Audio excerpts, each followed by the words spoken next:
voice, I can rise up to help make the world a better place. I can tell stories, motivate action, and be the voice of things that matter to me.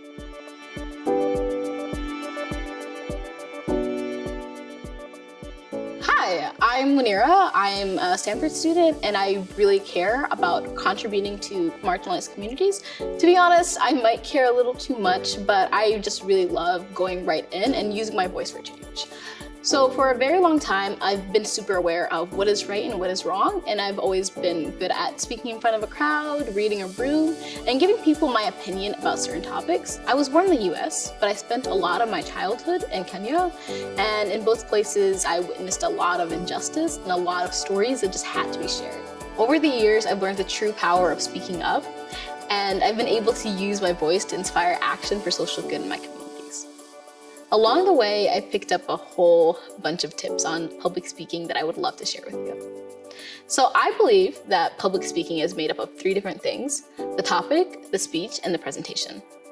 First, you have to choose your topic. It can be anything.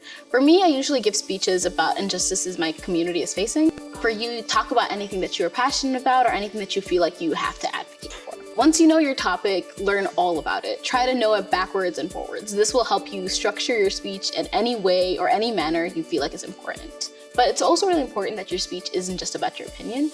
Get some reliable facts, stats, and other information. And knowing these facts and working them into your give you a bunch of credibility. It'll make sure that the people that you're talking to will believe you and support you in whatever action you want them to take.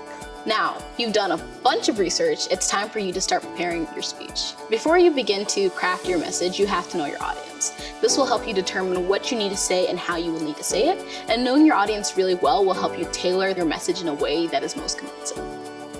So when I'm giving a speech at my college or at an event, I make sure to work in the needs of the audience or the community around me.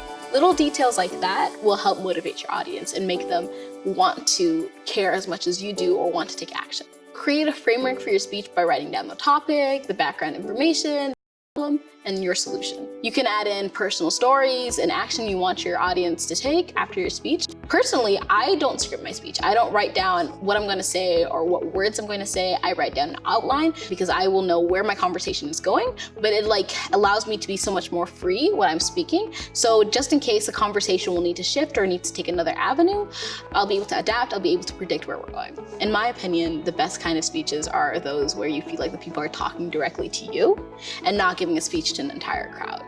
Be personal, be relatable, feel like you are just talking to one person at a time. It's also really important that you catch your audience's attention. You need to make sure you have them hooked by the first 30 seconds. So you should never start your speech with, "Today I'm gonna talk about," trust me, your audience will totally tune out.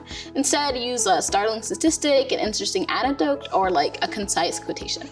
Or even a question. Questions work really well as well. The ending should be just as strong, if not stronger. Have a little summary of everything you talked about or a call to action you want them to take. There's no one way to practice or prepare to deliver your speech, but before your actual speech, try to practice as often as you can. When you practice in front of a mirror, you'll be able to see how you hold yourself or what kind of things you do, how you move your hands. And when you're practicing with friends, they'll be able to give you an objective opinion on how you're doing. If you need a couple of notes as well when you're going up on stage, that is perfectly great, but try not to read from your script. Now that you have your speech ready, you know what you're gonna say. You know how you're gonna say it, and now it's all to get up there and go and say it. It's really important for you to try to pronounce your words very clearly and use an appropriate volume and tone for the audience you're talking to. Sometimes you'll need a much more serious tone, other times you'll be able to talk much more passionately and be a little more fun and off the cuff. But try to stay as natural as you can to your normal speaking voice. And now you want to be able to connect with your audience, so try to make eye contact. It's a really good way to make people feel like you're talking directly to them. Don't stare, because that can get a little creepy.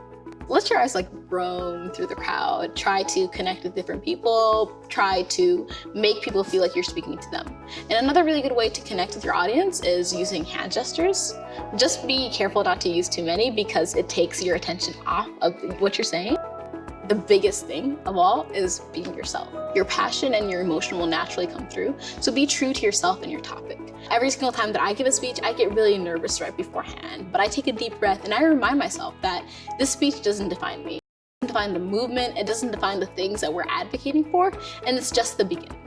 And don't forget, you've got this. You don't have to be an expert in speech and debate to voice your convictions and your opinions or your beliefs about what needs to be done for the world. It took me a really long time to learn about the power of my own voice to change the world. And I wouldn't have believed in myself if I didn't have grown up in the wonderful girls that I've met through that. But now I know. And I hope you know as well, the social issues that we're passionate about are already in our head. And now it's being able to use your body language, your speech, and your presence to change the hearts and the minds of the people around you, and to persuade them to act for the social good. Public speaking is just a tool. It'll give you a platform to tell your story in a meaningful and passionate way, but it's not the end, it's just the beginning. And remember, you've got this.